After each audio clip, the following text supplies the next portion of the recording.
یہ ریحام خان کے چیپٹر کے بعد یہ ان کی تیسری شادی ہوئی، وہ آپ کے لیے خبر کیسی تھی بشرا بی بی کے ساتھ جب یہ خبریں آئیں کہ وہ اب شادی کریں، کیونکہ شروع میں ڈینائل رہا کافی عرصے؟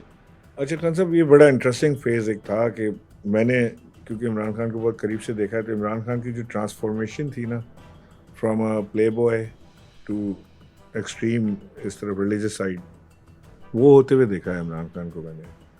اور وہ بہت زیادہ قرآن پڑھنا اور اللہ کے نزدیک ہونا اور وہ دعائیں مانگنا، نمازیں، ساری چیزیں انہوں نے شروع کر دی تھی. اور وہ ایک بہت بڑی ٹرانسفارمیشن تھی، بہت بڑی چینج تھی. اور پھر ان کا جو ایک اعتقاد کہہ لیں یا یقین کہہ لیں، ان کا یہ پیری فقیری کے اوپر کافی زیادہ تھا. تو میری کبھی بشرا بی بی سے ملاقات نہیں ہوئی، لیکن مجھے یہ علم تھا کہ وہ کوئی ہیں خاتون جن کے پاس خان صاحب مشورے کے لیے اور چیزوں کے لیے جاتے ہیں. اون کو زیادہ پتہ اون چودھری اس کے اندر کی رول ادا کر رہے تھے، بیکاز جہاں تک مجھے علم ہے شاید ملوانے والے بھی اون چودھری ہی تھے. وہ پہلے جاتے رہتے ہوں گے ان کے پاس یا کوئی اس طرح کی چیز تھی. تو بس اس کے بعد پھر ایک دن اچانک پتہ چلا کہ خان صاحب نے کہا کہ جی وہ بشرا بی بی سے شادی کر رہے ہیں. اور وہ ناراض بڑے تھے کہ جی جنرل فیض جو ہیں وہ منع کر رہے ہیں شادی کرنے کے لیے، اب ان کا کیا تعلق ہے کہ میری شادی ہو نہ ہو، میں کیا شادی ان سے پوچھ کے کروں گا، فلاں ہوگا یہ ہوگا. انہوں نے مجھے کہا کہ جو مجھے فیض مجھے کہہ رہا ہے کہ وہ شادی نہ کرو. Very angry. ہاتھ میں پیپر تھے، انہوں نے ڈیش بورڈ پر پھینکے. یہ زمان پاک کی بات ہے جی نہیں، بنی گالا کی. تو انہوں نے کہا کہ یہ کون مجھے روک رہے ہیں کہ بھائی شادی نہ کرو، بعد میں کر لینا فلانا، تو مجھے تو کرنی ہے. اور ان کو کوئی اس طرح کا یقین بھی تھا کہ وہ بشرا بی بی سے شادی کرنے کے بعد ہی وزیر اعظم بنیں گے یا کوئی اس طرح کی چیز. یہ میری فیلنگ ہے. He never said this to me. تو لیکن بعد میں انہوں نے کہا کہ ظاہر ہے کہ اس کا اثر ہوا، میں وزیر اعظم بنا اور بالکل پبلکلی کر. اور پھر انہوں نے وہ شادی کر لی. نکاح میں زلفی بخاری، اون چودھری، نعیم الحق، یہ 3-4 لوگ موجود تھے. جہانگیر ترین نے اس شادی کی بھی مخالفت کی. جہانگیر ترین نے شادی کی بھی مخالفت کی، بلکہ انفیکٹ جب خان صاحب نے ہمیں ملوانے کے لیے بلایا گھر پہ. یہ تو اب پرائم منسٹر بن گئے؟ نہیں بنے. اچھا، یہ ابھی نہیں بنے ہیں. تو بنی گالا میں ایک انہوں نے ایک ریسیپشن ٹائپ رکھا جس میں آپ لوگوں کو بلایا. الیکشن ہو چکا تھا. اچھا.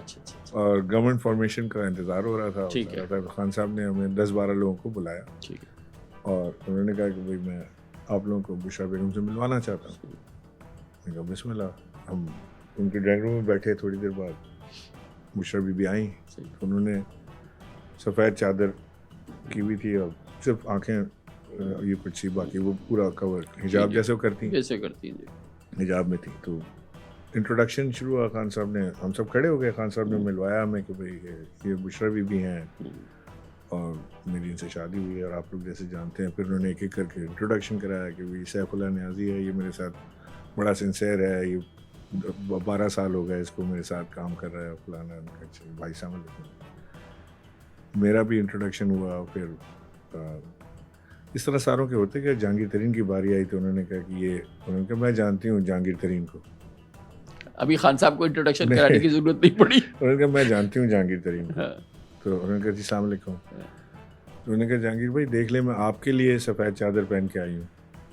تو ہم سارے ایک دوسرے کو دیکھ رہے تھے کہ یہ اس بات کا کیا مطلب ہوا. انہوں نے کہا سفید چادر میں نے اس لیے پہنی ہے کہ آپ یہ نہ سمجھیں کہ یہ ڈارک کلرز پہنتی ہے اور جادوگر نہیں ہے، تو میں آج سفید چادر پہن کے آئی ہوں. تو وہ ہمیں پھر پتہ چلا کہ جہانگیر ترین نے کہیں پہ اس طرح کی کوئی گفتگو کی ہوگی کہ وہ جادو کرتی ہیں یا ایسی ہیں اور وہ ڈارک کلرز پہنتی ہیں، ڈفرینٹ کلرز نہیں پہنتی. تو وہ انہوں نے وہاں وہ بات کی، جس کے بعد ہم سب نے باہر آ کے یہ بات کی کہ یار اس سے تو خان صاحب اتنا زیادہ ان کے ساتھ انوالوڈ ہیں اور ہر بات ان کی سنتے ہیں. تو جہانگیر ترین تو گیا، یہ بات ہوئی ہے تو جہانگیر ترین تو گیا اور پھر واقعی گیا.